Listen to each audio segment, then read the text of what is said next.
And at 22, we started trying to get pregnant. And because that was one thing that I'm like, I am here to be a mother. Like I felt that in my bones. But at 25, we had been trying for 3 years and no success, nothing, like not even a blip.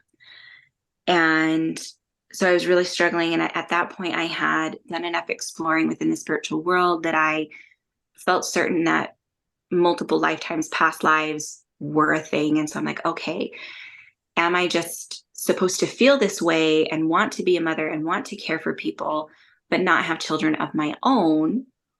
Or is this something that I still need to pursue? And so I couldn't find those answers myself. So I did the most logical thing I could think of.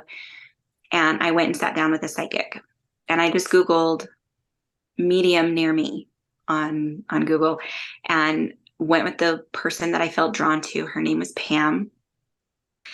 And so I sat down with her and I put my questions to her of like, am I supposed to be a mom?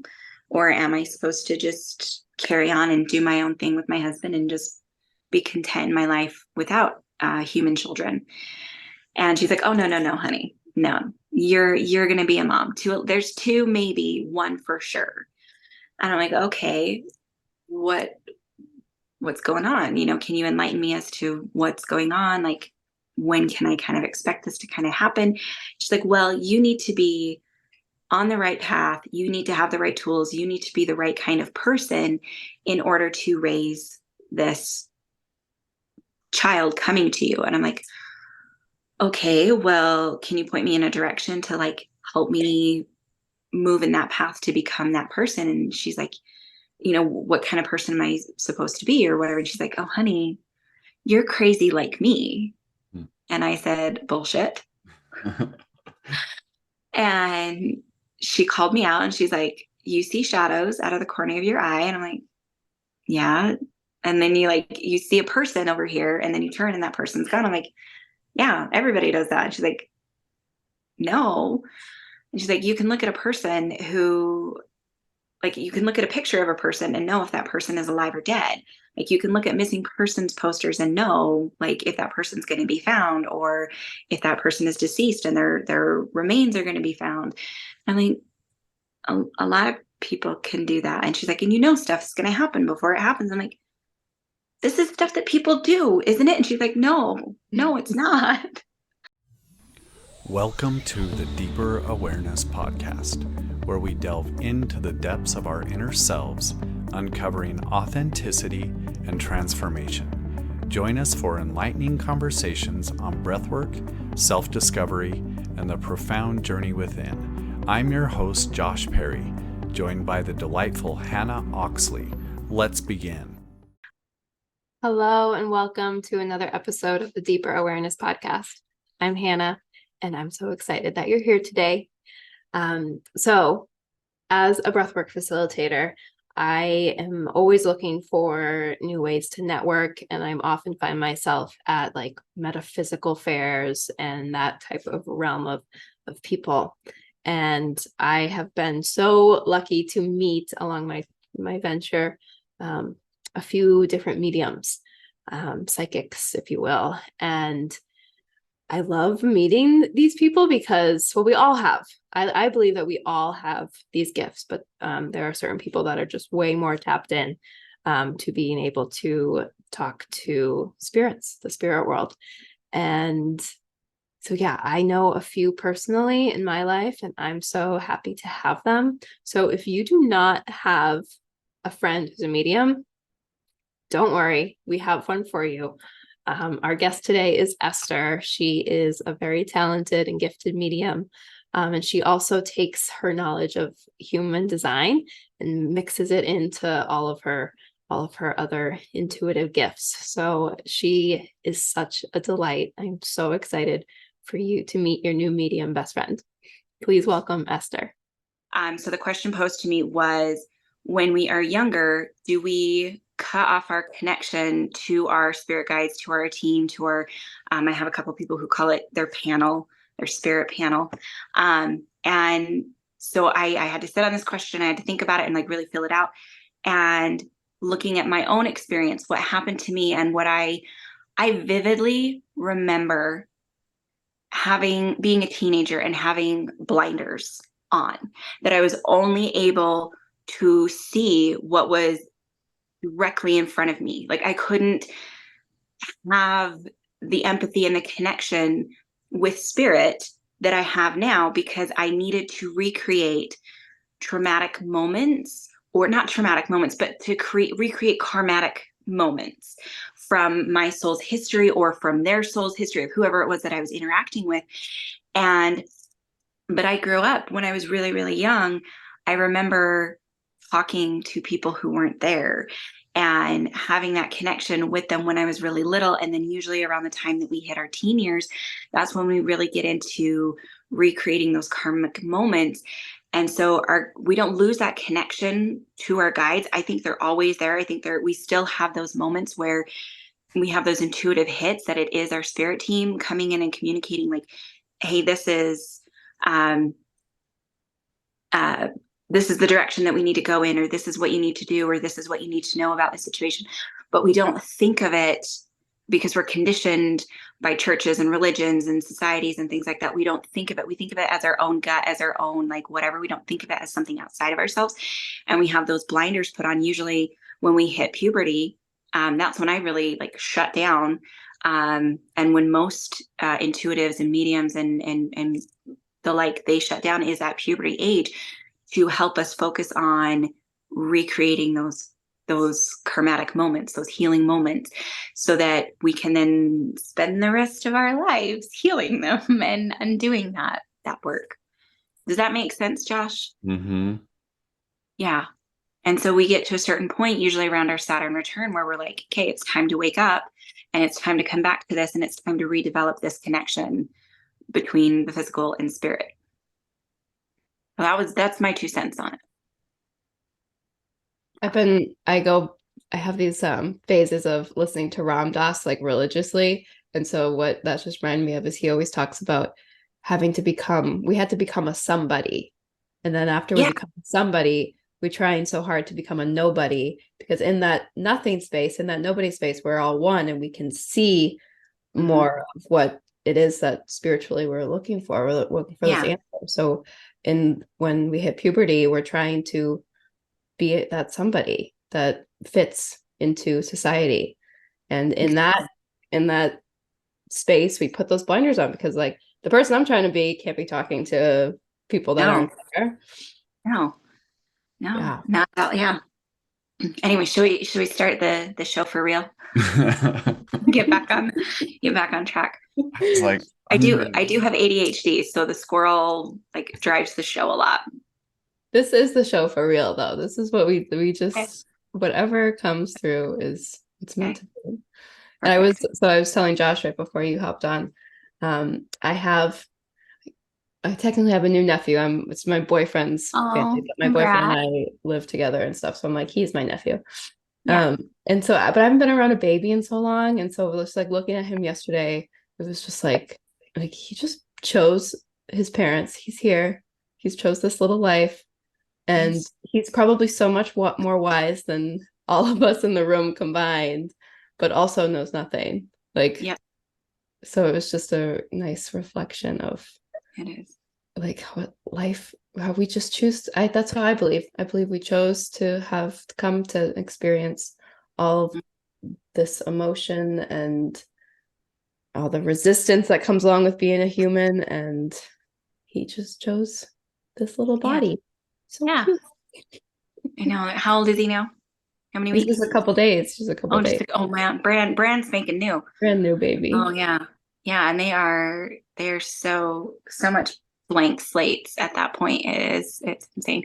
I have an 8-year-old, and it has been, I have just watching her, just experiencing her, getting to relive what I experienced, but in her way, has just been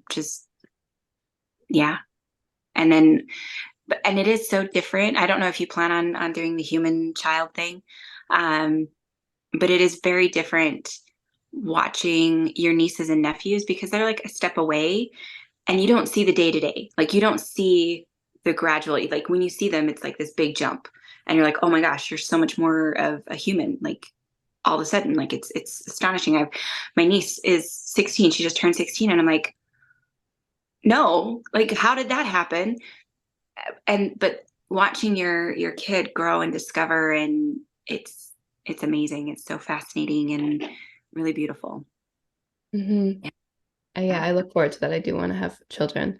And right now, I do like to watch my dog, like through the eyes of my dog, like the things I bring her Yeah. to like a new place. She's like, wow, like new smells. And so I get it to this little nth degree of like watching the joy out of someone else that you care about so much. But I just, even just watching my hopefully soon to be sister-in-law just with her baby yesterday, it's like, just that magical connection that you've suddenly just become this life giver. It's Yeah. amazing.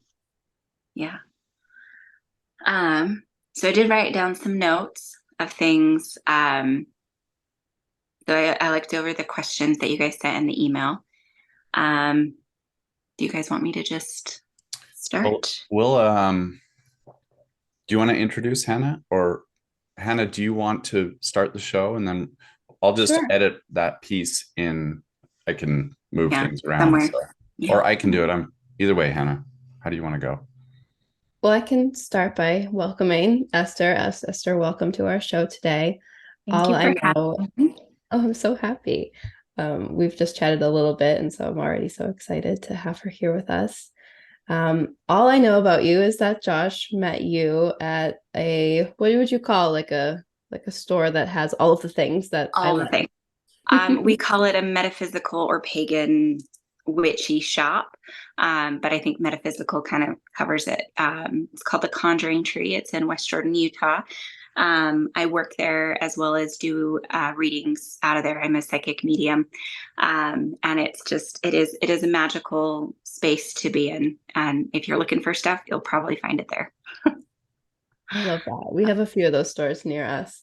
Um, so one thing that pops into my head right away is when I think Conjuring, I think of the horror movie because I'm like a horror Yeah, movie fanatic. So can you yeah. tell the listeners the definition and me what Conjuring Um, means?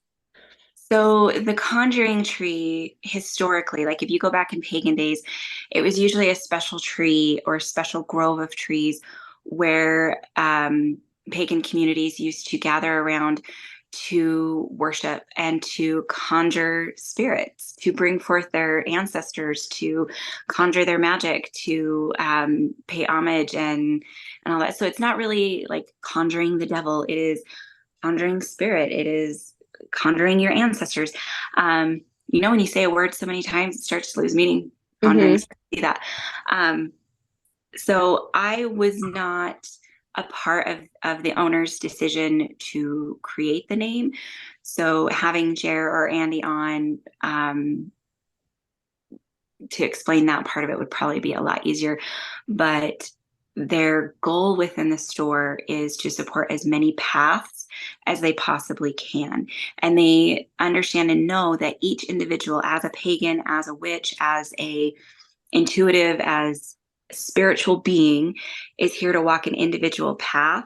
And they are there to support it no matter what that person's path is. And So Josh, have you felt that way since you've visited a few times? Clearly, is that Yeah, how you're feeling? yeah.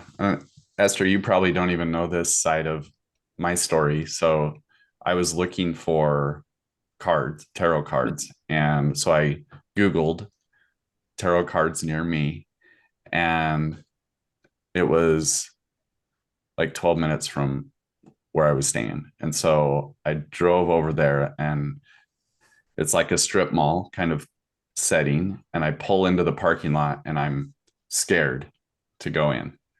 And see, I haven't told you this. I was like, I'm afraid to go in. I don't know what to say. It felt so new to me. And there was like all of these ideas of what if someone sees me going in there, and what will I say to the person working in there? And so I actually compare it to like a teenager and like making out. It felt like this newness. And I was like, I love it. it was like I want to, but I'm scared to go in there. And so, and then when I went in there and I met you, and you were just so inviting and so gentle, honestly, was the word, that it was just like, you're like, oh, well, let me show you this. And it's right over here. And what are you looking for? And I was just like, um, I don't know. And you're like, so that was my experience with you. It was Yeah. just this gentleness, very inviting energy. And so I felt like even then I wanted you on the podcast, but I didn't ask you. Mm. And Yeah, so yeah. when I came back, 2 months later, it that was the reason. I was like, I was wanting to get more cards, and I didn't leave the shop, last week when I was there. It was just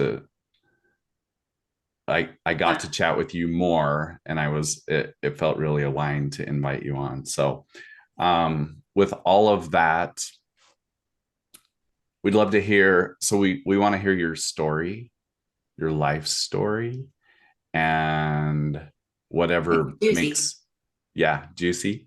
So if you just want to, so you mentioned you're a psychic medium, Yes. and you also do human design reading. Okay. Yes. So I showed her is it called a graph? Chart. It's the body graph. Yes. Okay. So anyway, we just want to hear a little bit about who you are now, and then we'll rewind Okay. And and go hear back. the story. Yeah. So now my practice is mainly human design readings for people, or mediumship readings, which, for those of you who don't know what mediumship is, it is connecting you with your loved ones. I use the term psychic because that is what most people understand. Like, that's the word that most people know, that, oh, this person has abilities to connect with spirit or to see beyond what average people see. Um, but I'm not really a psychic. Like, I do get psychic information, but that's not really who I am and what I do. I use that word because people understand it. They relate to it. I am a medium, and I prefer that term, that word, because I am in the middle. I am an interpreter between the physical world and the spiritual world. You will meet certain healers who, or spiritualists, or practitioners, who will only communicate and connect to spiritual beings who are love and light, or positive energy, or high vibrational energy. And to me, spirit is spirit. It's just a vibration.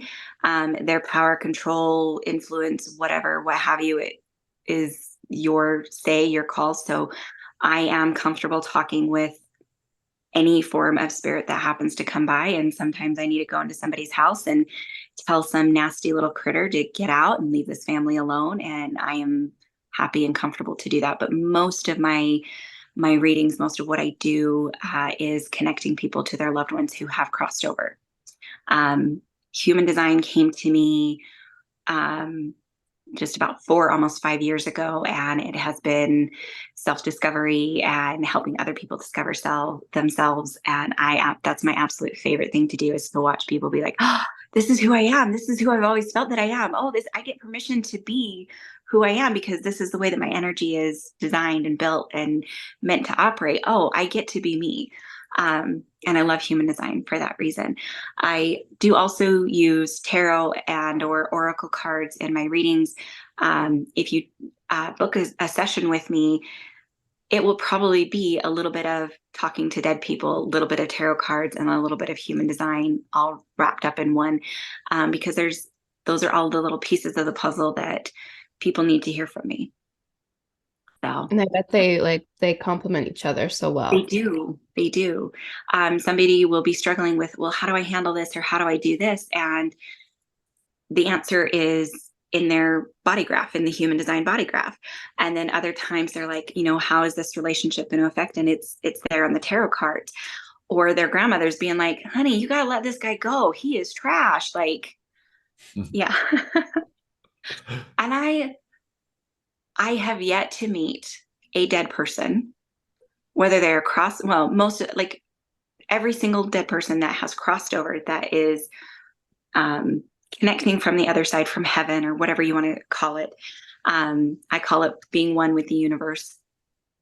Every single one of them is joyful and happy and just playful and fun to be around. It's usually the ones that are earthbound, that are stuck in the physical dimension, that they're still experiencing those emotions like anger and sadness and frustration, but they're still fun too. Like they have a levity to them that the living just don't have most of the time. And so it's really fun when like someone's mom or grandparents or cousin or somebody like that comes in and gives their 2 cents to the person's issues and what's going on. So our family on the other side are way more meddling than we think they are. So, That's yeah. comforting. Well, It is. I was telling Josh, like I lost my grandmother a couple of years ago, but she was suffering from dementia for a while. And so it was just this, like, you hear it's a relief when people who are suffering finally pass on. But all of a sudden, it's like I knew that she had passed that morning, because all of a sudden she was just here and like There. in her full essence and her full joy at whatever, Like all of her. all of her. Yeah. So Yeah. it's such a nice feeling to be comforted by that. Was it her heart that finally gave out? That's a good question. I believe so. Okay. So I have, so I'm a physical medium. I didn't say that before. So I get to physically experience. And just as you were talking about your grandmother, my heart started to be wonky. And that's usually an indication that they passed from something of the heart. Yeah. It So, was a slow, she yeah. was kind of we Dementia, Alzheimer's, they're all really slow, yeah. not fun ones. So I think it was her heart that finally just stopped because it was so much, but Yeah. it was still a very beautiful Yeah. experience too. She's a really bold lady. I have two grandmas. There's one of them's very bold, and Which one was the one that was like, I need my nails done, I need my hair done, I need my makeup done, I need to like look nice, I need to dress nice? Who was that? Which grandma? my dad's mom. She actually gave me this painting. Oh, I love that. So funny. Yeah. So I was wearing a different shirt 10 minutes ago, or like 10 minutes before, and I'm like, I can't wear this. This is not classy enough. This isn't like, no, you're making an impression with people. You need to like, and so I like changed through like 3 or 4 different shirts before she was like, and I could feel it was somebody else. And then she's finally like, okay, that one works. That one, She was that's probably trying to do that because I'm just wearing like an old t-shirt. Like she was probably trying to yeah, tell me to do yeah, that. But comfortable. Yeah. No, oh, I was wearing a t-shirt from one of my, I'm a true crime podcast listener, and one of my favorites is Morbid. And their like tagline is fresh air is for dead people. And I love it. It's funny. And I was wearing that and she's like, no, that's not professional. one time I had my nails done, like I had very long nails and they were like actually like this blue, like a nice light blue. And she's like, oh, you got your nails done. I was like, yeah, you like them? She goes, if you like that color. She's like, blue nails are not really. Oh, yeah. See, like this, like they bring, so my business page, my last name is Graves, which like if you're a medium and your last name is Graves, you got to use that, right? And so my business page is light upon the graves because I wanted to show people that there's lightness, there's fun, there's joy, there's all of this beyond the grave. Because like this is what they do. Like they want us to remember those beautiful, fun moments and in life and laugh and be joyful and like look nice. Yeah. She was not happy with my hair. Was she a long hair? Like, did she always have longer hair? It was short, but one of the last things she said to me was, because I was trying to joke with her and I said, I've never seen a gray hair on your head. She goes, and you never will. That was one of the last things she said to me. I love it. Oh my goodness. Yeah. Because So she's funny. like, yeah, your hair, like it's no. Funny. Yeah, so my other grandmother, who she's the one that recently passed, I've gone to a medium, like a group medium workshop, I guess, and I'm always eager for her to come through, but she was like the most polite person ever. So I'm like, she's just like, go ahead, like all the people, like you go in front of me. So she's there, but she's not like trying to get Yeah. heard is the way I'm kind of seeing it. Yeah. So in a reading, sometimes I'll lead up front with it, and sometimes somebody needs to know this is how it works, and other times it like eventually comes in later on. But I will often tell people in a reading, you will hear what you need to hear, not what you want to hear. You will hear from who you need to hear from, not from who you want to hear from. Mhm. And sometimes they are the same, but most of the time, like what you need trumps and surpasses what you want. Your grandma that had dementia, what was her first name? Arlene.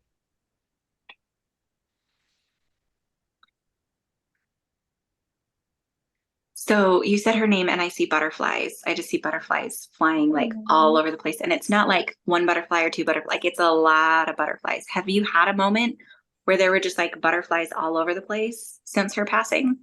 Um, not that I can remember. I mean, I'm a very like I stop and smell the roses. I notice a Yeah. lot of things. So I've seen a lot of butterflies since then, but not like a particular moment that jumps in. Okay. I do So have a sometimes, picture. I have a picture of yeah. her like on my desktop that I like will click open from time to time. And I guess she would she call it like her butterfly garden? She had like a garden that just had a bunch of flowers in it, like a Oh, lot of wildflowers and stuff. So she yeah. loved it. So sometimes the imagery that they show is specific, and I usually go after the specific first. And then if it's not specific, I go to the symbolistic. Um, and the word that also comes to mind is delicate, that she was just a very delicate. And this is the grandma that you said was like, go first. It's okay. You can like, Mhm. that's, yeah. Um, but she was stubborn at the same time. And I feel like you get your stubbornness from her. Like she picked her moment to be like, to put her heels in. Most of the time she was go with the flow. Um, do you have digestive issues, or did she have digestive Oh my issues? God. Yes. Okay. Um, my other the sassy grandmother had digestive issues, and I have that's part of Okay. a Because big like part of my they're showing story. me the things that you get from them. Mm-hmm. And they didn't really have answers for what was going on with your other grandmother, of what was going on. Mm-hmm. Um, it's Are you gluten free? Like, do you I try to be gluten free? every once in a while, but not really. It's not like a celiac something, but it's something like that. It is the things that you're eating that you're just sensitive to. Have you done a food sensitivity test? Mm-hmm. I've done a few, yeah. Okay. Have you cut out the foods that were more triggering? Yeah, I'm not eating any sugar. Oh, Sugar. okay. Okay. Um, because that's not quite it. Like there's more to it than just that. Um, Maybe I and I should think it feels like gluten. a really quick, simple fix of like and adding a supplement to your Mhm. daily pills, and then you'll be fine. Um, okay, so they're having me do a deep breath, which is usually an indication about their last breath that they took, that there's some sort of significance that either someone was there and that is really important and meaningful to them, that someone was there for their last breath, or someone wasn't there and there's regrets and there's like, oh, I should have been there, or like, I wish I could have been there. Um, does either one of those make sense? For Arlene, we kind of considered it like a a waking wake kind of because she wasn't dead yet, but she had like all of her relatives come and kind of we were all there Oh, through there. the last few minutes, yeah. And Love my that. grandmother, my other grandmother, I think my dad was there, but he was like kind of like it's my thing to be there. So So was she in a hospital or in a the care other center? one, the sassy one was, um, Okay. the polite one So was, I'm getting a view. Was she in a hospital? Were they both in hospital beds though? yes. Okay, because I'm getting like an upper view, like looking from the ceiling down on a hospital bed, and there's just like a ton of people. And she's like, it's so funny. They're looking at that body like I'm there. I'm not there. She's like floating around, watching everything, seeing everything. And like she was just waiting for that body to, it was like the wind up toys. She was just waiting for it to finish Mhm. with the wind, and then to like finally sever that last little bit of connection before she left. But it Yeah. was, yeah, she And just that's thought how it I was felt. hilarious. yeah, I just because there was like this, like, oh my God, she's like right here with me now. And Yeah, yeah. she's beautiful. Um,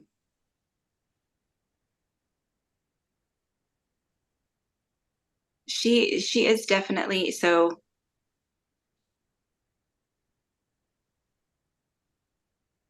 They meddle more with your parents than they do you. Like you've got other people on the other side that are like working with you, but they're like, oh my gosh, your parents need so much help. Hmm. And like they need so much more of their time and their attention than you and the other grandkids do. And so like if you don't feel them around a whole lot, it's because they're where they're needed, not necessarily where they're wanted. Um, did your dad butt heads with his mom? Yes. Okay. Because I get the impression that like he doesn't really want her there, but she's there anyway. Well, yeah, because I'll be like, I got a sign from, my grandmother. I call her Gigi, from Gigi, or like I'll be like, I stopped by her grave on my way home, and he's just like a guy that doesn't want to like get into all of the, deep emotional stuff. So yeah, he's Yeah, always like, okay, like, yeah, yeah. but Sorry, she's probably with him all the time. yeah. No, I get distracted by spirit all the time. We should probably come back. Um, yeah. So but basically what they were getting at and why they wanted to step through was to be like, if we're not around, like we are there. We do step in every now and then, but we're not there all the time because these hot messes over here need us more. And they say hot messes with love. Yeah, Like, because that's one of the things, and Josh knows this so well, that my mom's mom, the very polite one, I think that I just come from that generation, just constant people pleasing, people pleasing, people mhm, pleasing. And I'm trying to heal that so much. And I see all of the things that my mom does, that my grandmother did. And I just feel like my grandmother is so proud of what I have been working on to kind of release all of yeah. that heaviness that comes with trying to please literally every person that you come across. She was a nurse and all that stuff. So I think she's trying to help my mom also let go of some of that weight. So Oh thank you. yeah, for Thank you sure. so You're much. welcome. I know that Yeah. takes energy, so I appreciate that. Oh, it's at this point in the beginning, it would drain me, it would exhaust me. But at this point, I'm almost 12 years in. It's fun. It's like it's like a marathoner just doing a quick 10-meter sprint. Like it's yeah, it takes some energy, but it more jazzes me up at this point rather than draining me. So Mm, I love yeah, that. yeah. Okay, so you mentioned that you could see people when you were very young, Yes. and then there was a time you put your blinders on. When did Yes. you start to let those blinders fall off? Um, so I grew up in a polygamist cult here in Utah. I am the youngest of 12 children. And so I had a lot of um, imaginary friends and things like that. And I don't ever remember anyone specifically telling me, like, we don't talk about that or we don't do that. Like, I just had this understanding of, like, I can't tell my parents, I can't tell my aunts and uncles that like so and so's here or that this is going to happen. I like it was just we don't talk about that. We don't do that. And like it was very much it was of the devil. Like it was Satan and conspiracy and all that stuff. And so I didn't talk about it. And then, but as a kid, it was mostly out of the corner of my eye and a knowingness. And like again, like that imaginary friend, like you get the sense of this feeling of, oh, somebody's here in this space. And then just playing pretend of like, oh, what's this person all about? Um, so my father passed when I was 11, and that was definitely when my blinders went on. And I lived in that world and that focus of recreating whatever experiences I had in those past lives um, through all of that. And I had definitely had some major issues from losing my father. And I had also lost when I was 8, the woman who raised me and for all intents and purposes was my mother, even though she wasn't my biological mother. She passed when I was 8. And so I was dealing with all of that with a mother who was very emotionally absent and physically absent. I was raised by my sisters after that point. I met my husband at 16 with the intention to corrupt him because he was a very good little boy. He was focused on school and success and like going to college and all of that. And I was partying and having fun and messing around with the boys and some of the girls and that whole world. And he helped rein me in and get me refocused on what I'm here to do in this life. And he and I both were curious to the point of obsession about anything paranormal. And so we watched all of the, ghost hunters. We're not big fans of Ghost Adventures. Zach Baggins pisses me off. But like all of the other shows, like we were really, really into it. And we got married at 21. And at 22, we started trying to get pregnant. And because that was one thing that I'm like, I am here to be a mother. Like I felt that in my bones. But at 25, we had been trying for 3 years and no success, nothing, like not even a blip. And so I was really struggling. And at that point, I had done enough exploring within the spiritual world that I felt certain that multiple lifetimes, past lives were a thing. And so I'm like, okay, am I just supposed to feel this way and want to be a mother and want to care for people, but not have children of my own? Or is this something that I still need to pursue? And so I couldn't find those answers myself. So I did the most logical thing I could think of. And I went and sat down with a psychic. And I just Googled medium near me on Google and went with the person that I felt drawn to. Her name was Pam. And so I sat down with her and I put my questions to her of like, am I supposed to be a mom? Or am I supposed to just carry on and do my own thing with my husband and just be content in my life without human children? And she's like, oh, no, honey. No, you're going to be a mom. There's 2, maybe 1 for sure. And I'm like, okay, what's going on? Can you enlighten me as to what's going on? Like, when can I kind of expect this to kind of happen? She's like, well, you need to be on the right path. You need to have the right tools. You need to be the right kind of person in order to raise this child coming to you. And I'm like, okay, well, can you point me in a direction to like help me move in that path to become that person? And she's like, what kind of person am I supposed to be or whatever? And she's like, oh, honey, you're crazy like me. And I said, bullshit. And she called me out and she's like, you see shadows out of the corner of your eye. And I'm like, yeah. And then you see a person over here and then you turn and that person's gone. I'm like, yeah, everybody does that. And she's like, no. And she's like, you can look at a person who, like, you can look at a picture of a person and know if that person is alive or dead. Like, you can look at missing persons posters and know, like, if that person's going to be found or if that person is deceased and their remains are going to be found. I'm like, a lot of people can do that. And she's like, and stuff's going to happen before it happens. I'm like, this is stuff that people do, isn't it? And she's like, no, it's not. So I kind of fought it at first, but throughout the session, there were other things that she talked about. She connected with my dad and my grandfather and my brother that had passed away as well as my other mother and her mother that had passed away. And she knew things. And so I'm like, okay, I'm maybe I'll go along with it. Maybe we'll see. And so I thought in my head, I did not say it out loud. I just thought in my head, maybe I'll just go buy a deck of tarot cards and see what happens.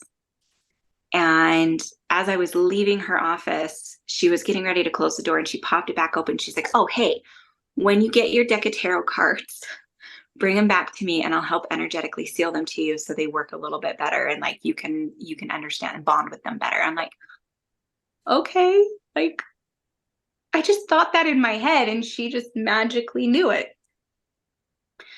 So that's what I did. I went and bought a deck of tarot cards and I started doing readings for myself and like exploring the tarot within myself. And um, from the beginning, I viewed tarot, and I still view tarot as a mirror to help you see the things that are often like right in front of our face that we're like, I don't know where the answer is. Like, I don't see it anywhere, but it's like right there. And so tarot reflects back the situation to us so that we can better understand it, better see it, and get more clarity. And so I was using that for a lot of self. In that reading, Pam had also connected me to my primary guide. She gave me the letter M. Since then, he has given me his full name. I don't share that with everybody. So he goes by M, and I use the tarot to start to connect with him and understand him now, and started to build and develop a relationship with him and a communication style with him of when it was time to work, when it was time to do divination, to connect with spirit, to work with the tarot or whatever, I would ask him to come in close. He's always over my left shoulder, and I would feel a hand on my shoulder like that. And that's when I knew that, okay, M's close. It's time to work. And he and I also developed, because sometimes you get these like wishy-washy answers, and like things are not completely clear of like, is this the best direction or is this the best direction? So if I ask a direct question that's yes or no, if I get chills only on my left side, that's a yes. If nothing happens, it's a no. If I get like faint chills, you're heading in the right direction, but you're not exactly there yet. And so I was developing those kinds of skills for the next few years. So that was when I was 25. When I turned 27, hold on, how old was I?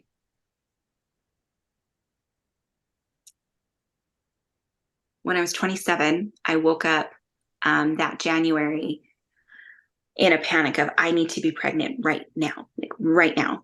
At this moment, we need to do everything. We need to jump through all the hoops. I need to be pregnant. And went and got assistance. The first try, bam, I was pregnant. And I turned 28 a couple months after I got pregnant. And that was one of the best years of my life. Like, it was just like, looking back, being pregnant was amazing. Connecting with this small human growing inside me was amazing. Now, looking back, knowing human design, knowing specifically about Saturn returns, knowing my husband's human design charts and aspects. So human design believes that the soul enters the body 3 months or 88 days prior to the date of birth. And if you go back 88 days prior to my daughter's birth date, that is the exact date of my husband's Saturn return. And he and I are 8 months apart. So mine was about the time that I conceived, was my Saturn return. So our Saturn return is the big first shedding of deconditioning. That's when those blinders really start coming off. And through my daughter, I knew that I was going to be the example of what a good human would be or could be. And I got a look in the mirror at myself through this tiny, brand new baby's eyes, potential eyes of what she would see. I did not like what I saw at all. I equate myself to Regina George from Mean Girls.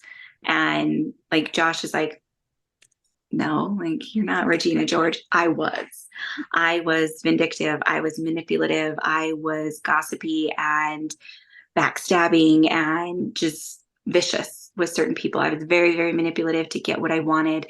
I enjoyed creating drama simply so that I could sit back and watch to see what happened. Yeah, and I did not like who I was. And so I had this full existential crisis, went into one of the worst depressions of my life, because my identity, like, when you become a parent, and Hannah, you want to keep this in mind. I tell all people who want to have human children, I warn them of this, of when you become a parent, your identity of who you were before it gets completely stripped away.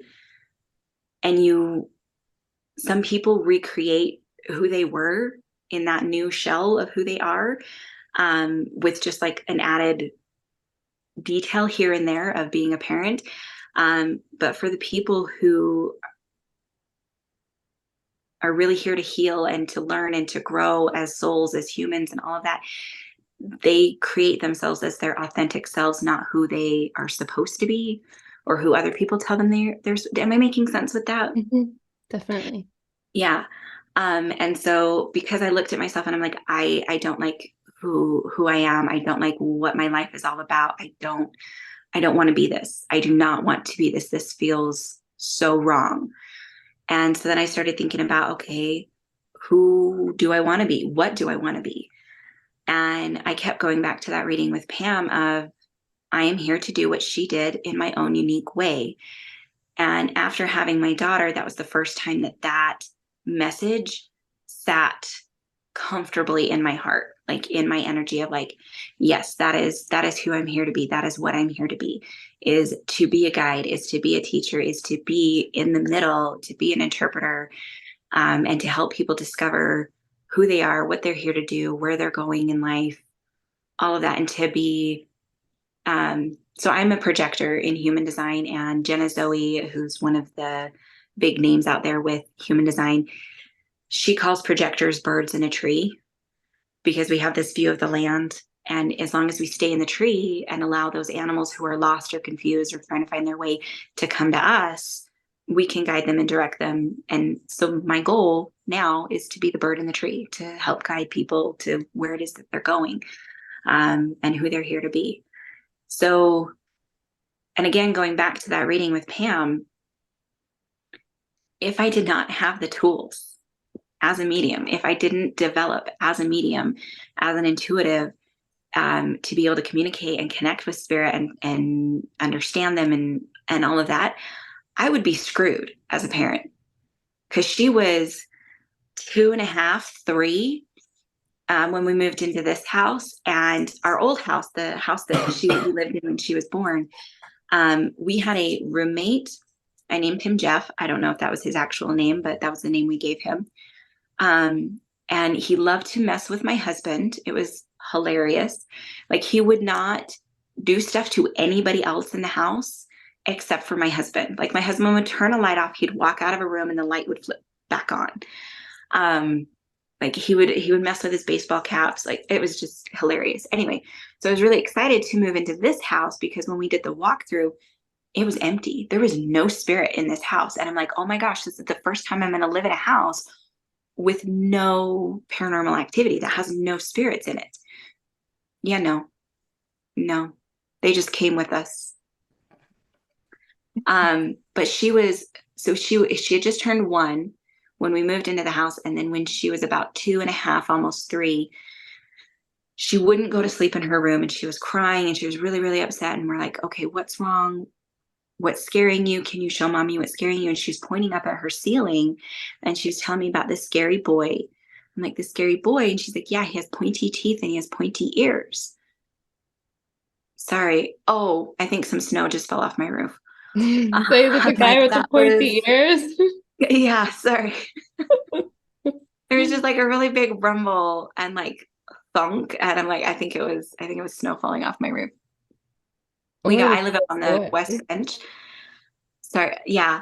It ended up being what I would term an elemental spirit. People might call it fae or fairy. It is an earthbound or an earth spirit that has never been human. They're not high vibration, but they're not low vibration. Like, they're not evil. They're not bad. They're not good. They're here. They're just doing what they do. But he was coming specifically to teach me their language, their vibrations, and how to communicate with them. And they love children. And so he was trying to make himself look more human and not doing a very good job of it. And so it was very, very scary. And so teaching her and empowering her of like, we treat them just like we do people with a physical body. And we explain to them like, hey, we're trying to go to bed. This is our time to sleep. This is our time to rest. This is not an appropriate time for you to come and visit with us. Can you please come back in the morning?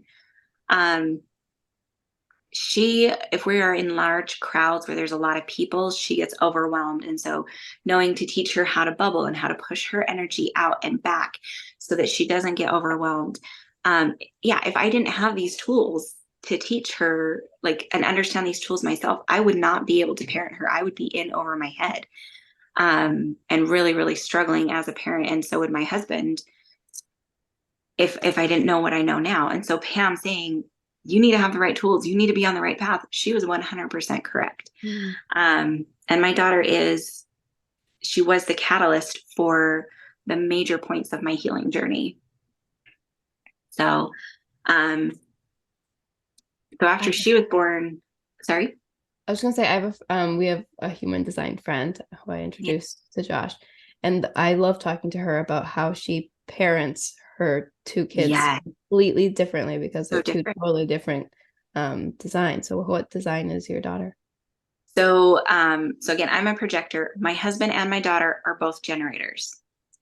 So my husband is a 6'2" generator with sacral authority, and my daughter is a 5'1" emotional authority. So she and I both have emotional authority, but I don't have that generator drive and that generator energy. And so like communicating to her, like, mommy's energy works differently. Like, I don't have unlimited resources. Mommy needs to be mindful of when I need a rest, I need a rest. When I go, I can go. And also helping her tune into that emotional authority and riding the wave. And like we started doing it with like simple things like meal selection, asking her, what do you want for breakfast? So my husband, I have to give him, do you want this or do you want this? Or does this sound good? Yes or no? No, that doesn't sound okay. Well, what about this? Where my daughter, I need to give her options. So I'll be like, okay, do you want pancakes? Do you want cereal? Do you want muffins? And she'll ride this wave like through all of them. And it's really funny because I started noticing a pattern of, she'd be like, she'd want the first thing. She'd be like, oh, well, maybe not. Maybe I want this. No. And then but she always goes back to the first option, like that first initial thing. And so helping her also lean into it, because in human design, yes, you have a dominant authority, which is her emotional authority, but her secondary is that sacral response of yes, no, this or that. And so every time she checks in with her, how she feels about it, if there's still a yes every single time, that helps shorten that emotional ride. Also understanding that she's a 5'1" and the projection field that she lives in and exists in, and being clear with her that mom and dad are not going to expect something of her that we do not think that that we don't know that she is capable of, not necessarily that we think she's capable of, but we are going to do our best. And if she ever feels like she can't meet an expectation, that she needs to come to us and communicate, like, I think you're asking too much, or that is asking too much, or I don't know how to do that, or explaining that so that we aren't placing our expectations for her up here and her capabilities are down here. And the 5'1s, the one wants to learn, wants to know, wants to have all of this knowledge, but we want to do it ourselves. And so when she is learning about something, knowing I can tell her, but it's going to go like, she's not going to absorb it as much as if she finds the information herself. So giving her tools or giving her resources where she can find that knowledge and make those discoveries herself. And also like understanding that as a projector, even as a mother, my energy is by invitation. I need to wait for an invitation. If she falls down, I need to look at her and make eye contact with her and ask her, do you need me? Or are you okay? And if she says, yes, I need you, then I can go and like scoop her up. Where my husband in his generator respond energy, he sees her fall, he can go and scoop her up and comfort her immediately. Or if I don't ask, if I don't have that invitation, she's gonna be like, I'm fine, leave me alone. And like, okay, yeah. So like understanding and knowing that's different. But so in the body graph, she has the emotional solar plexus, the splenic center, the sacral, and the root defined, and everything else above is undefined. So she doesn't have a defined identity. She doesn't have a defined throat. She doesn't have a defined ajna or crown or heart. And so who she is, the direction that she's going in life, the things that she wants is constantly evolving and changing. And going with the flow in that regards as a parent is really, really important. And my husband has a defined identity. And so that's where like he and I butt heads, because he's like, why can't she just stick to anything? And I'm like, because we need to be flowy, where he has that rigidity. He knew what he was going to do. Like from a very young age, he's like, I'm going to go into tech world. I'm going to succeed in the tech world. I'm going to do all this. And so with my daughter changing her mind about what she wants to do and where she wants to be and every 5 minutes, that can be frustrating for him. And so, but as for me, I'm like, that's who she is. And I do my best to try and help him understand it. But yeah. Did that answer your question? And then some. No, I am very grateful to the discovery of human design to not only understand myself and my daughter and my husband, but even like broader family dynamics. I have an app that allows me to have like hundreds of people's charts on file. And so I don't think I have all 12 of us, like there's 12 of us kids. I don't think I have all 11 siblings charts, but I have the majority of them. I have all my parents' charts. I have my in-laws charts. And so like understanding them and their dynamics and being like, oh, that's why so-and-so's this way is because they're a manifesting generator and their squirrel energy just shifted. Or, oh, that's why I'm always unsettled and uncomfortable because this person's a manifester. And then as soon as they start talking, that energy calms down and I'm not so unsettled. Josh, do you experience that with certain people? Like when you first meet people, do you feel like they don't know what to do with you? Mm-hmm. Yeah. Yep. And then you start talking and sharing and then that energy kind of shifts and goes away. Yeah, I think I'm appreciating that you said that because I didn't know that was a thing. Mhm. I just thought it was like growing up, I just thought I was uncomfortable around people. I felt uncomfortable around people, Yeah. but if it's just and then I assigned it to me that I was just like, Yeah. oh, I'm weird or Yeah. Because you're a manifester, correct? So the manifestor aura is the only one out of the 5 types that is constantly pushing out and away. The generator aura pulls in. The manifesting generator aura like does this push pull energy. So it's back and forth. The projector aura pushes in and then pulls in. And the reflector aura pushes out and kind of senses and tastes and feels around. So the manifestor aura is the only one that pushes out and away. And so it makes the rest of us like we don't know what to do with it. We don't know what we're feeling, what we're sensing. And so when we're unsure and we're on uneven footing and we try to control the situation, aka we try to control you and tell you what to do and try to and then you guys end up angry because people are trying to control you. And then that's where that communication, that informing comes in. That's where your strategy comes in, because as soon as you start activating that throat chakra and start sharing and communicating and informing people of who you are, who you're not, what you're going to do, what you're not going to do, all that jazz, that's when it calms the rest of us down. So my brother-in-law, my husband's middle brother, he is a manifester, and it was the same thing. I always felt a little bit uneasy until he started talking, and it didn't make sense. I didn't understand that until I found human design and I pulled his chart. I'm like, oh, that makes sense. That makes a lot of sense. And then his youngest brother is a projector. And like, oh my, that made so much sense in understanding him of like why he's tired all the time. Why? Because he's trying to be a generator. He's trying to keep up with everybody else's energy and he doesn't have it. And he's smart, dumb. Like he's not book smart. He is not like classically intelligent, but he is so wise. He's this little sage, and he's not really little. He's, twice my size. But yeah, it's really fascinating to see the dynamics, and especially how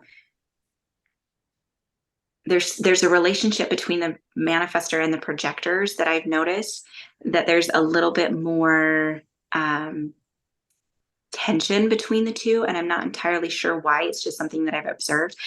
But generators generally get along with everybody. Like, who doesn't love a generator, right, Hannah? How did you know? Oh, I think he told me when he popped in the store last. I just grabbed my chart because I forgot my Okay. numbers. No worries. I'm a 2-4. 2-4. So you're the easy breezy genius. I don't know about And you genius. have the dichotomy. What was that? So I don't know about genius. So, well, the 2 is the natural or the hermit. Mhm. And so you have this, and then the 4 is the people not people pleaser, people person, or the opportunist. And so it really is a dichotomy of the 2 being like, I'm done with people. I don't want to be around people. And the 4 being like, people, all the people, give me all the people. I want to be around the people. I want to talk to the people. I want to learn about the people. Yeah. But the 2 is also called the natural, in that you came into this body having some sort of skill, having some sort of genius, knowing how to do something as easily as it is breathing. Like, you do this so easily, you don't think it's anything special. You don't think that there's anything wonderful or meaningful in what you do. But other people, like I'm sure Josh and your partner and your other family members, like, they know what this is, and they see this, they see that you can do this, and they ask you for it. So my husband is a 6-2. He is MacGyver. He doesn't think there's anything special about being able to tinker and fix and like figure out parts and all of that. But it is a really handy skill, and he gets called out of his hermit hole to help people fix things, to create things, to tweak things. When we started dating, my very first car, the trunk was broken. You couldn't use the key to pop it open. The latch wouldn't open it. Like, you had to climb in through the back seat and push it open. And he ended up fixing it with a broken pencil and a rubber band. So when I say MacGyver, I mean MacGyver. And it worked until the day I sold it. So you have this natural talent, natural genius, or natural skill that just other people want it from you. So, and then the 4, the people person, I'm also a people person. We literally need people to survive. All of our opportunities, all of our big moments in life come through our network, come through the people that we know. And it's if you're getting shitty opportunities, it's because you have a shitty network. So every time I found a job on my own, I hated it. It was awful. It was not a good job. But every single job that I've gotten through my network, through the people that I know, the job that I worked in the medical field for 16 years. And that job I got through my sister. My sister worked at the company in a different department for a couple of years before then. And I mostly loved that job. Like, there were parts of it that I'm like, I'm so done with this and all of that. I worked with Andy, the owner of the Conjuring Tree, in that job for those 16 years. And so when they opened the store, they invited me to come and work there as a reader. And that has 100% been my favorite job. Like, absolutely cloud 9 every time I get to go into work. It's the best day ever. And like, that's why it's so easy to greet people the way that I greeted you, Josh, is because I am in my element. I genuinely love what I do, and everybody that is in that space genuinely loves doing what we do and being in that space. And we love helping people explore that world. So, and 4s, we don't want surface conversations. We don't want surface relationships. We want deep, meaningful relationships with people where we can usually be influential to the other person. We don't want to be influenced. Don't try to influence me. I want to influence, like, we're influencers. I don't know if you do this, but I do it. If I go to a coffee shop or a restaurant enough that people know me and they like know my order, I can never go back. Because it enters a dimension of that surface relationship. Like I can't get to like, I can have a surface relationship, but there it becomes a certain limit to that relationship where I can't go any deeper with those individuals. And it's so uncomfortable for me to be. And so then I have to find a new coffee shop to go to.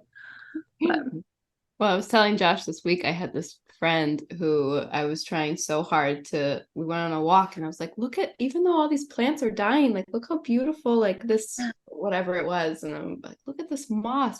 And she's like, I have no interest in these things. And I'm like, yes, you do. I'm like, you have to be interested in these. And like, this is nature. This is a part of you. this is beautiful. This is the world we live in. Yeah. So like trying to influence her so much to just be in awe of our own, backyard. Yeah. And then she was trying to say, what I need to give me a lesson. And I was just like, like, no. I would not be surprised if both of you are 4s. Like you both have 4s in your profile. Yeah. Probably. Yeah. That would make so much sense. Yeah. Yeah. No, I love human design. I love exploring it and discovering it. And so my chart, so there's 9 centers, aka chakras, in the body graph. And the ones that you have color in is where you have defined consistent energy and you are yourself. And the ones that are white are where we take on other people's energy so that we can experience life in their flavor, in their different ways. And I have 7 chakras, 7 centers that are white. So I am very open to the energy of other people.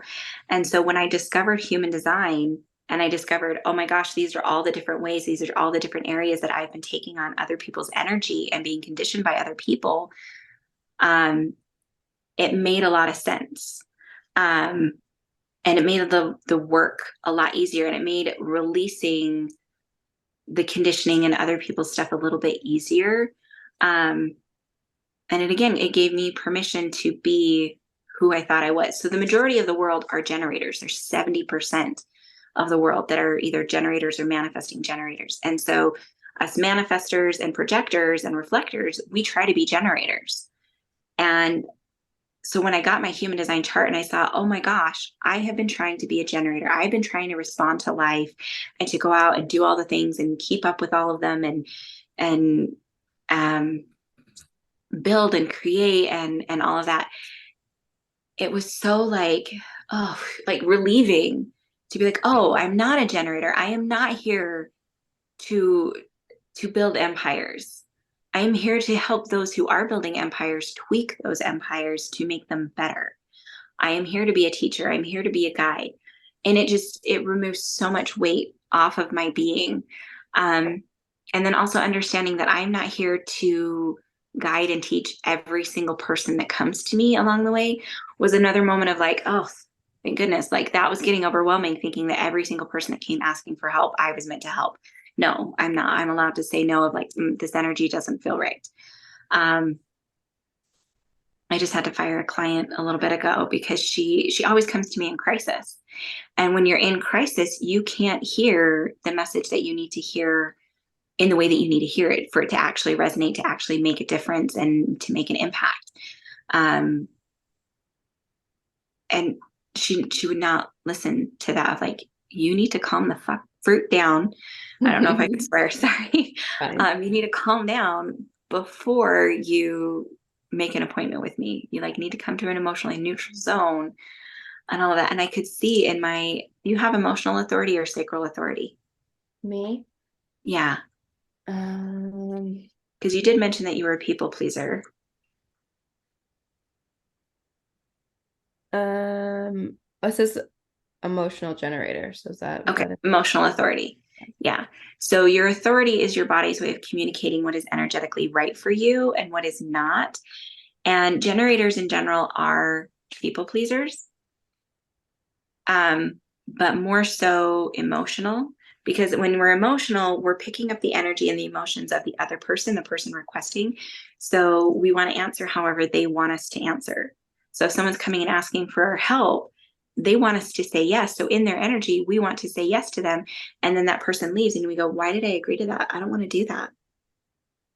And so it is riding that emotional wave of, we're at the high and we're like, oh my gosh, yes, I want to do this. And then we go to the low of like, oh, I don't want to do that. And then go back and forth and back and forth. And it's not a good idea for us to give an answer until we are in a calm, neutral zone outside of that person's energy. And then we can give a clear answer. And the longer we can go the longer we can go before making a decision, the better. Mm-hmm. I've learned that this year. Yeah. After learning my design, because I would by myself all the time being like going to an event, like, why did I say yes to this? And so it's hard to implement, but once I don't say yes to, I always say, well, Yeah. let me get let me back to you. check. It's as easy as that, even though it was hard at first, but it is like, let me just feel into it.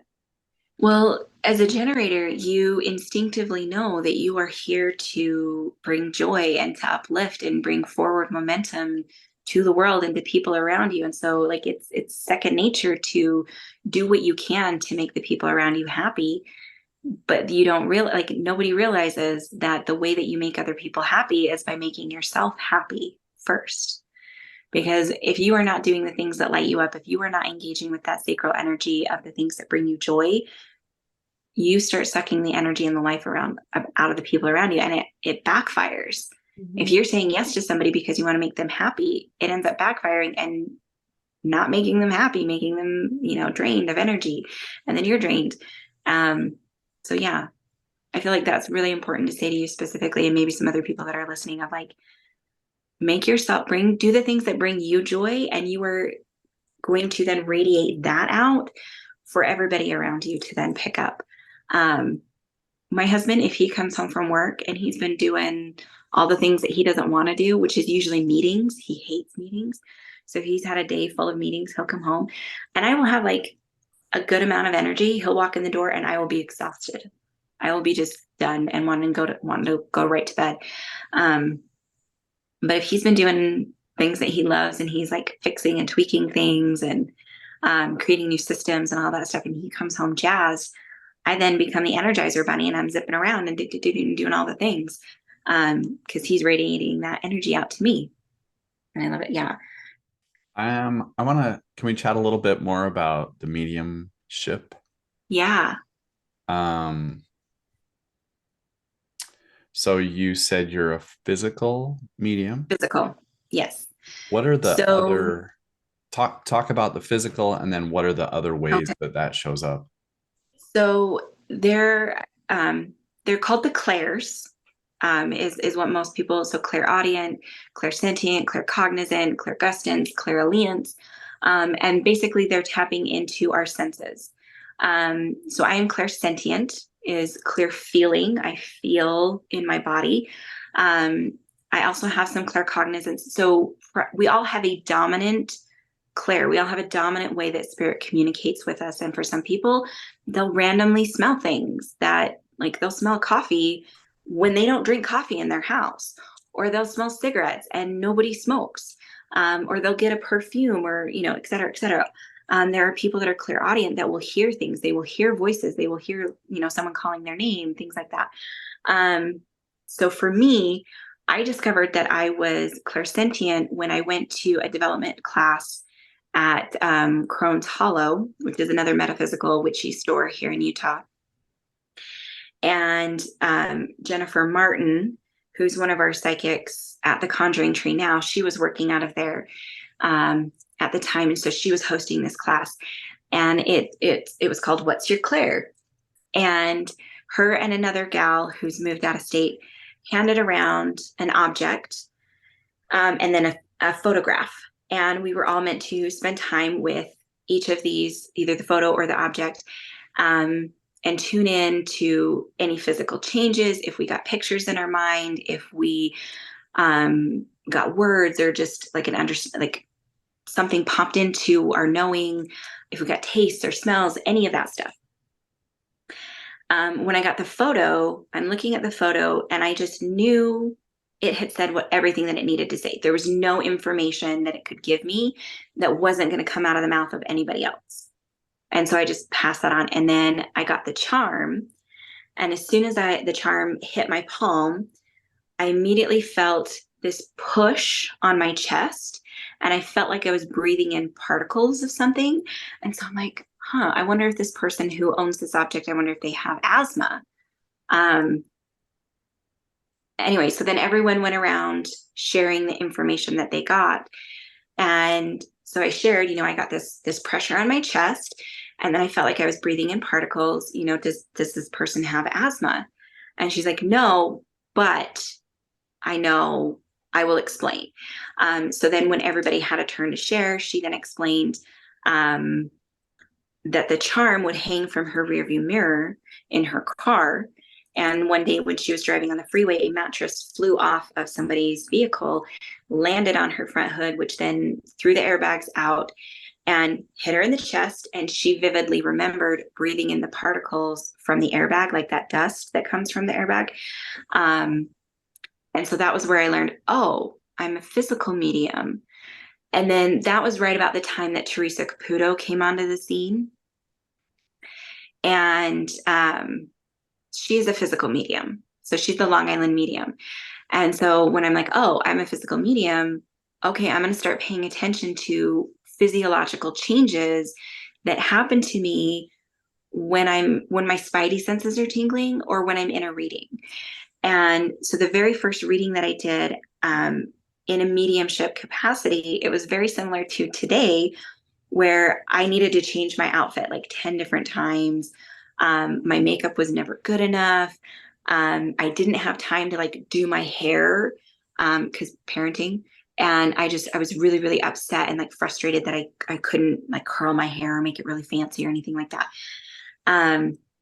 So then when my client got there, I expected them to be dressed to the nines and be put together. And she walks in the door in yoga pants and a holy t-shirt. And I'm like, okay, then whose energy was I picking up?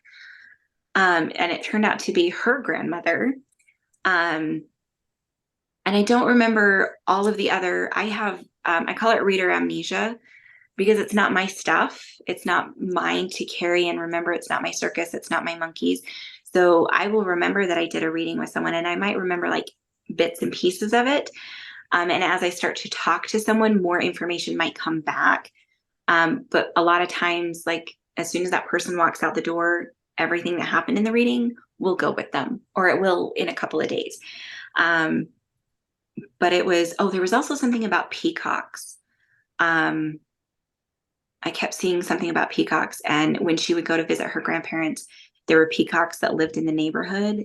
And so all of their barbecues and things like that were, you'd have the peacocks making their calls in the background.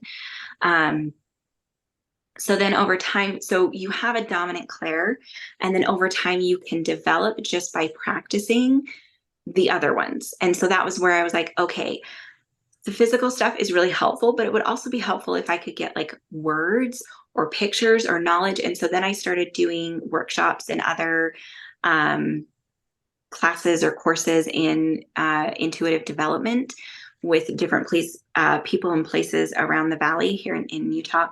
I did one specifically for images, to have spirit show you an image in your mind and then to describe that. And so like when I saw the butterflies, I'm like, oh, if that's not a literal moment, okay, what is it? What is the symbology, or what does the butterfly mean to me? Or as I'm describing this person, what does the butterfly mean to me for this person? And things like that. The claircognizance is clear knowing. It is knowing information without knowing why you know that information.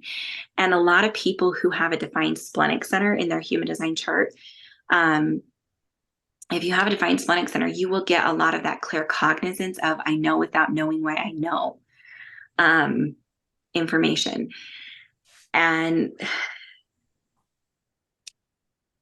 that one always pops in fun, interesting, inconvenient moments of like, I know this is going to happen. I probably can't tell anybody that I know that this is going to happen. In 2019, My husband's grandmother, we were down in Beaver where they lived for Christmas. And when I hugged her goodbye and we were heading back to Salt Lake, as I was hugging her, I had the claircognizance knowledge of that was the last time I was going to hug her. That was the last time I was going to see her in her physical body. And January 2020, January 3rd, we got the call that she had fallen. And I tapped in with M. I'm like, okay, is this when she's going? And I got, yep, get things together, get your ducks in a row. And that morning before I had left for work, I was like, oh, I need to do the laundry. Like, I feel stressed. I need to do the laundry. And like, I was grabbing clothes when we were heading down to Beaver because I didn't do the laundry. I didn't listen to that claircognizance of I need to do the laundry.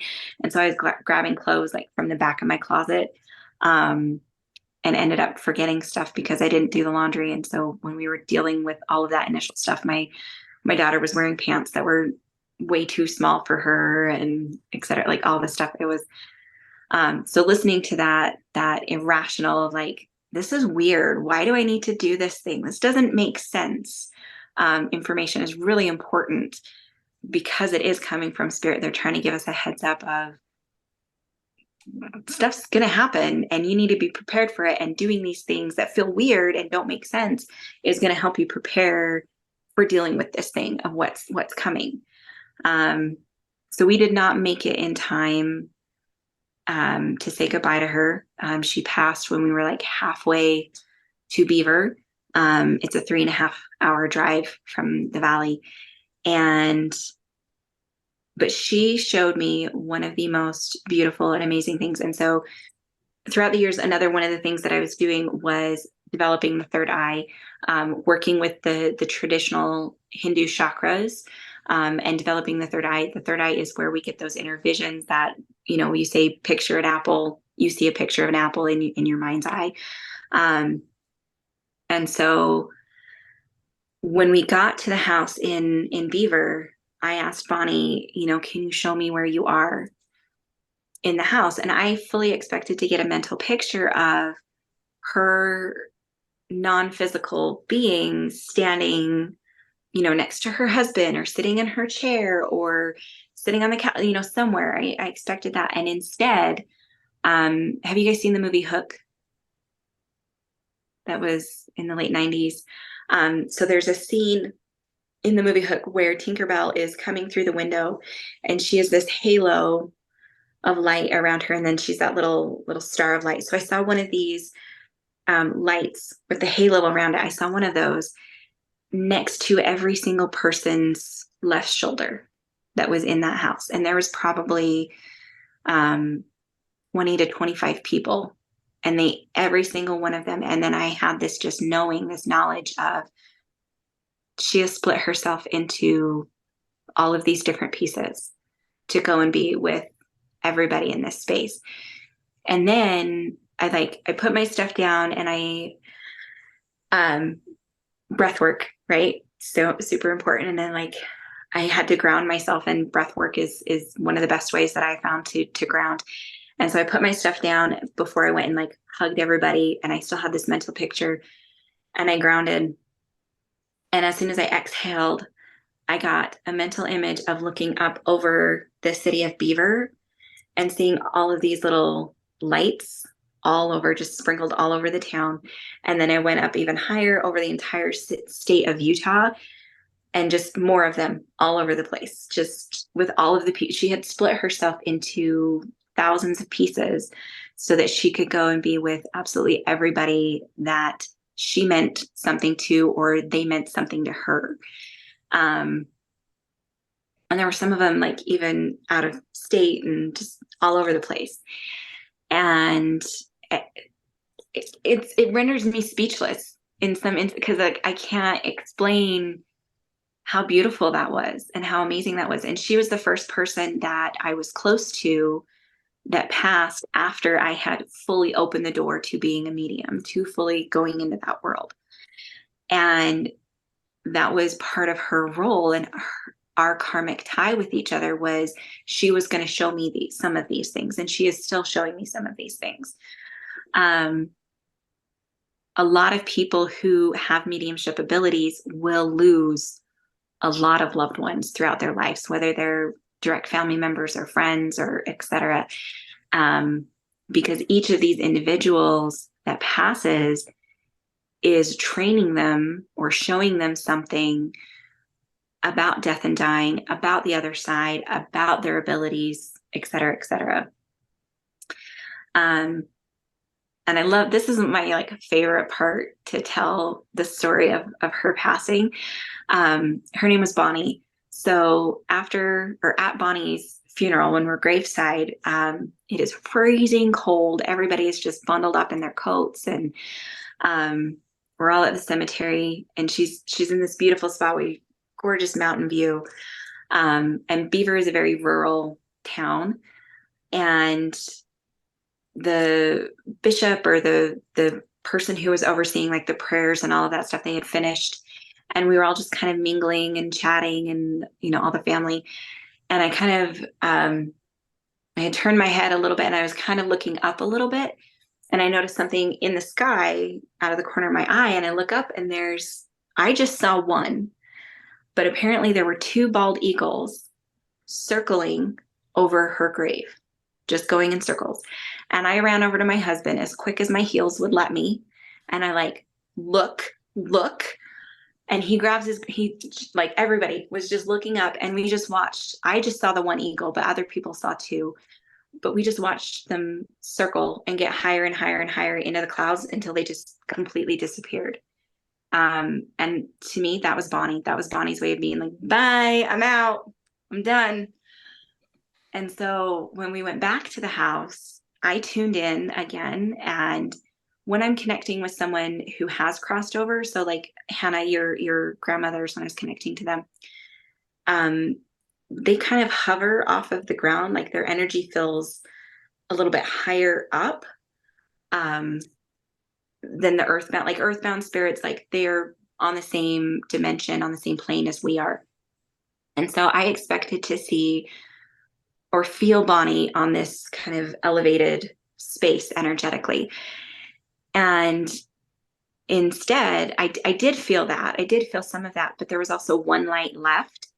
And I still see this light, and it's next to her husband. So I saw the light, and I immediately heard, I ain't leaving this dumbass until he's ready to go with me. Like I heard that clear as day in my ear, and just laughing because it was that was her to be like, he needs me. Like I can't leave him. So he has since moved house. Since her passing, my husband and I later that year were able to help him. We were all of the family were able to help him to buy a house and move into a house. And she went with him. We see her shadow. We see her energy, feel her energy in that new house. She's not at the old house. She went with him. And that bit of her is not crossing over until they go together. They were married for 53 years. So now it was a beautiful moment. So, and that was another moment where I was able to sit back and reflect on how I went from just feeling sensations to experiencing even more. And there are certain individuals that, they will get that. I'm blanking on what the term is for inner sight. It'll come to me eventually. Clairvoyance, or is that like yes, clairvoyance? Thank you. The clairvoyance, where people it's with their physical eye, where it's still a version of clairvoyance because it's clear seeing, but it's with their physical eyes. And so instead of being drawn to or seeing an image or a picture, they will be drawn to, or they will see the same animal everywhere they go. Like, and it doesn't have to be the actual animal. It could be, like a statue or a picture or a painting or, a graphic on somebody's t-shirt. When I'm doing readings at the Conjuring Tree, they have this gorgeous painting of a waterfall with a rainbow and trees. And sometimes I'll be doing a reading in there, and spirit will guide me to the murky parts of the water. And water to me always signifies our emotions. And if someone's having murky emotions, their emotions are jumbled, they're unclear, they're like, so I pay attention also to the outer stuff. And so like the eagles were a clairvoyance that everybody could see, because that's like in your face, right? So her passing was definitely a milestone in those developments. So now when I sit down to do a mediumship reading, it's not just the clairsentience, I have all of those tools. If I taste or if I smell something, it's more of like the memory of tasting that thing or the memory of smelling that thing. It's very rare that I actually smell something.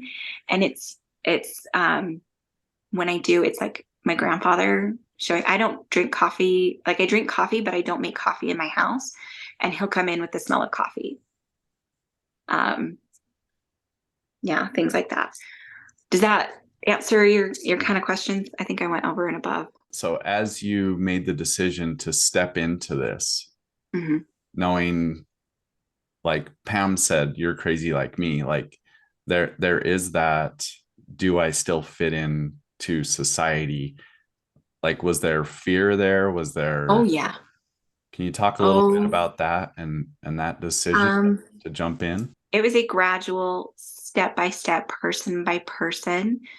So I got the tarot cards and at 25, and for those first years, I was just doing readings for myself for maybe like a year or so. And then I started doing readings for other family members. And as I would do a reading for that, like I would come out and like wave my freak flag a little bit for those individuals.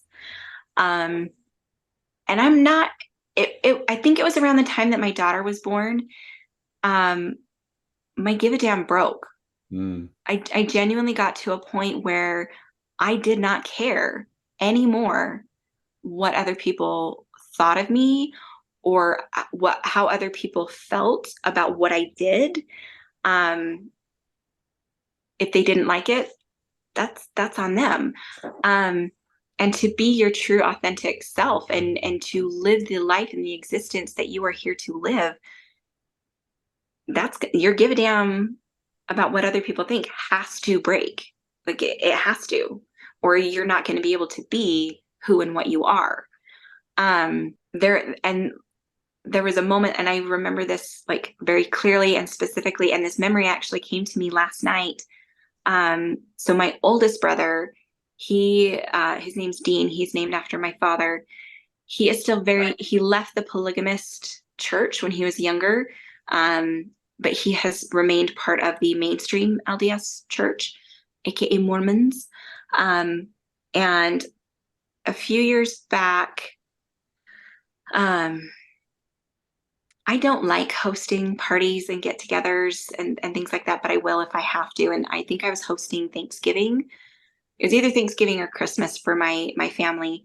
And so everybody was over, and my other sister-in-law had brought her nieces along with her because their parents were out of town or something, and they were teenagers. And my sister-in-law had told them what I do, and they were asking questions about it. And so I was answering their questions, and my brother was standing close by-ish, and he was talking with somebody else.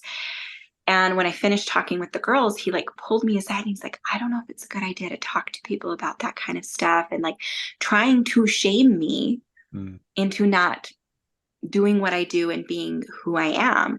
And I said, why? Why shouldn't I? And he's like, well, people might think that's, bad or evil or wrong. I'm like, then that's their belief. Then that's them. Like it was genuinely, and like that was a moment where I'm like, I do not care what other people think about me. Like I know that I am a villain in some people's stories, and that's okay. And I'm comfortable with that because that's what I'm here to do for them, is to be their villain. Just like there are certain people that are villains in my story. But projectors are also the new leaders of the world. We are here to set an example. We are here to set a tone. We are here to lead by doing. And how can I expect other people to love and accept and own who they are if I don't set that example first? How can I expect that and not expect it, but encourage it in my daughter to embody fully who she is, her capabilities, her talents, her geniuses, her skills, her crazy moments, all of that, because she does have abilities. And that was something like after the little elf boy had come, after in 2020, she started seeing our dead relatives. They started coming to her at night and trying to communicate with her, which is really, really common with intuitives and mediums. Is we will get spirit activity when we are in a quiet, receptive space, which for most of us doesn't happen until we're trying to go to sleep, right? And so I don't want her to be afraid of that. I want her to use her gifts, whether she does it in a professional capacity the way that I do it, or it is just a tool for her to navigate her day-to-day life. So there's five of us. So the dynamic of my siblings is it went boy, girl, five boys, five girls. And the five of us girls are really, really close. Like we do a lot of things together. On Wednesday, we do pie night the night before Thanksgiving. We all get together, we all make pies, and it is just us girls. We've included our daughters, but the sons are not allowed, the husbands are not allowed, boys have to leave, and it's just us time. And we joke that we all have like a title or like a label as a different sister. So like Beth is the mother sister. Like she's the oldest. She is the one that mothered all of us. She's the one that took care and guided us. And like, that's her role. Miriam is the business sister. She is the therapist. She is like, that's her title. Alice is the pretty one. She's the model. She was a model for many, many years, and she's the perfect one. I felt so vindicated and validated when I found out that she hires cleaners occasionally to come in and clean her house, because I'm like, how is your house always perfect? Like, she has two sons. She fosters cats as well. Like, her husband works crazy hours and travels all the time. And so she's like handling all this own. I'm like, how is everything so perfect and so pristine? Because she asks for help, but then she claims that but she's the perfect sister. Sarah, who's just older than me, she's the wild party, crazy. She's the fun one. She might also term herself like the black sheep, because her energy just vibes a little bit different just because of who she is. And then me, I'm the crazy one. I'm the one that hears voices and talks to it. I'm the crazy sister. And when I tell people like, yeah, I'm crazy, and they're like, no, you're not. I'm like, no, I love that about me. I own that about me. 100 years ago, I would be institutionalized, and that's fine because I don't live then. I live now. Yeah. So it was a slow process to start, but the more you stop caring what other people think, the easier it gets, and the more fun you have. Like, because you just get to be you. And honestly, that voice still creeps in, because spirit's got to test us. They've got to be like, did you fix all of that? Did you heal all of that? Because again, healing is that spiral where we'll come back to things over and over and over again until we have kind of peeled back all of the layers to the thing. And it still pops up, but the majority of the time I'm like, what am I doing? Why do I care? Yeah. As long as I like me and I respect me and I know that I am coming from a heart centered space and my intentions are the best. And even though my intentions might be the best and they still didn't hit great, and I'm doing what I can to atone or make up for whatever, then I'm good and I'm happy with myself. I have one quick question. Yeah. I love watching paranormal shows also. I want to know your favorite one because I just watched. Have you ever heard of Selena Spooky Boo on Instagram? Yes. I've been watching all I of her can only YouTube do stuff. so much of her because she has really big energy, and I get to a point where I'm like, I need a break. And then I can come back to her later. Yeah, so the shows that I watch are Ghost Hunters. And anybody that has anything to do with the TAPS crew, I love them and adore them. So there's also a show called Kindred Spirits. My husband and I recently started diving into Jack Osborne's shows. I can't remember. I think there's Drag Me to Hell, something like that.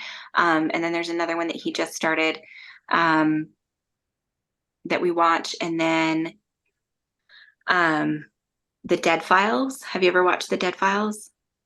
That one is really fascinating because you have, so it started with Amy Allen is a medium, and she would go to a house, a store, or like whatever building that has this paranormal activity happening in it. And she does a walkthrough and she talks to all the dead people. And she has some sketches drawn of the things that she sees or the people that she sees, things she experiences. And her ex-husband walks around with a little mini camera filming her, and then there's the camera crew behind him. And he goes in before and covers everything. So like pictures, anything that could give away, like if there's children that live in the home, he covers the toys, like all of that stuff. So there's very little that she can get information off of. And then I know that this isn't how it works when they do shooting, and like the way they set it up is that she goes the night before, and then the next morning, this guy, Steve DeShavi, who is a retired New York City detective, goes into the home and interviews all of the people who have experienced paranormal activity in the house or experiencing things. And then he goes and researches the history of the house, the property, the building, all of that. He looks into traumatizing events that have happened, if like they were battlefields nearby, if there's cemeteries, if there's murders, mass casualties for some reason, all of that. And then they get together and they go through and they share the information. Like she shares what she picked up. And then Steve has, well, I have evidence to back up this claim. Or she'll be like, I met this dead person. And he goes, oh, it sounds like you're talking about this person that I discovered in my research, and da da da da da. It's really fascinating. And I learned a lot about more of the more negative energies that are out there. Like there are a lot of things that people will label as demonic or devil or, you know, something like that, something from hell. And it's really not as, like they're out there, but they're not as common as people think they are. Most of the time when people are dealing with negative energies, it is some asshole in life who is now an asshole in death and enjoyed causing harm when they were alive and continues to enjoy causing harm in death. And there are some souls that can energetically be corrupted by their hate and anger and fear and all of those things, to become even worse after death. So that show is really, really amazing. Amy had to step back for her health from doing this show. So there's a new psychic, Cindy something, I can't remember her last name. I didn't like her at first, but she's growing on me. So that's a really fascinating show. If it's a little spookier, I will say, than Ghost Hunters and Ghost Adventures and things like that. I was really into Tyler Henry and his show, as well as Teresa Caputo and her show, and kind of moved away from those. So to me, these shows, these experiences, things like that were, I call them puzzle piece holders. So they're people where you're acquiring knowledge, you're acquiring understanding, and you meet somebody that has this piece of the puzzle, that has this little bit of information. So like being on this podcast, I am seeing myself as a puzzle piece holder for someone who's listening, or even maybe for either one of you to be like, oh, here's this piece of information that helps you make more sense out of the puzzle of your life that you're creating. So that's the way that I saw those shows. So as soon as I learned what I needed to from the mediumship shows, I kind of stepped away, except for Dead Files, because it's still just fascinating to me. And it's really fun to like watch a show and be like, intuitively as a medium, it feels like this energy is going on in this space. and then have somebody talk about it on the show and be like, hey, I get a gold star. Yeah. But like podcasts and things like that, I listen to shows like yours. I haven't listened to any of your guys's because I didn't want to be, I didn't want to have any preconceived notions. And then I listened to like true crime and stuff. So, which is also another fascinating thing of understanding people and humanity and all of that. Mm-hmm. Oh yeah. Yeah. I know that like Gaia, there's that channel. It's a very spiritual channel. Spirituality can be addicting. And so I do stay away from that stuff because we are humans. We are spirits having a human experience and all that. And I try to place the emphasis on the human experience. I'm here to be a human. I'm going to experience it and focus on doing what I need to do here in life rather than who I was in my past lifetimes or what's going to happen after I leave this body, if that makes sense. We like to give our guest the opportunity, if they had a message to the world, what would you share in this moment? And I actually wrote that down before we started. Your life is about you, understanding you and yourself, who you are, what you're about, bringing joy and creation to the world in your way. That is what we are here for. That is the big message that comes in 98% of my readings is you are here to be and to do you, not what other people think you should be, not what other, it is who you feel, who intuitively you feel drawn to being, who you feel, what you feel drawn to being, doing, experiencing. Your life is about you at the end of the day. At the root, at the base of all of this, it is about you. And it's okay to be selfish in that capacity and be like, I am here to do me. What a great episode. I hope you enjoyed that as much as I did. Let us know what you took from that. Leave some comments, share with a friend who also might resonate with the story. Subscribe, like, all those things so that we can spread the word about our podcast. And so all of our beautiful stories that we get to hear from our amazing guests get to be shared around the world.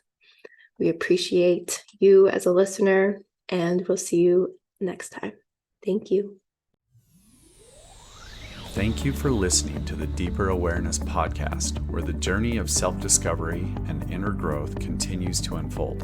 We hope this episode has ignited a spark within you and inspired you to embrace a more conscious and authentic existence by looking within. If you enjoyed today's conversation, be sure to subscribe and stay tuned for upcoming episodes, where we'll continue to explore the transformative power of breathwork and emotional healing. Continue the conversation and stay connected with us on Instagram. Follow at Deeper Awareness Podcast to receive daily inspiration, valuable tips, and updates on our latest episodes and offerings. We'd love to hear your thoughts and insights from today's show, so feel free to share them in the comments below or tag us in your posts. Your engagement and feedback mean the world to us as we strive to continue to create content that resonates and empowers our incredible community. Together, we can continue exploring the depths of consciousness, fostering genuine connections, and supporting each other on our transformative journeys.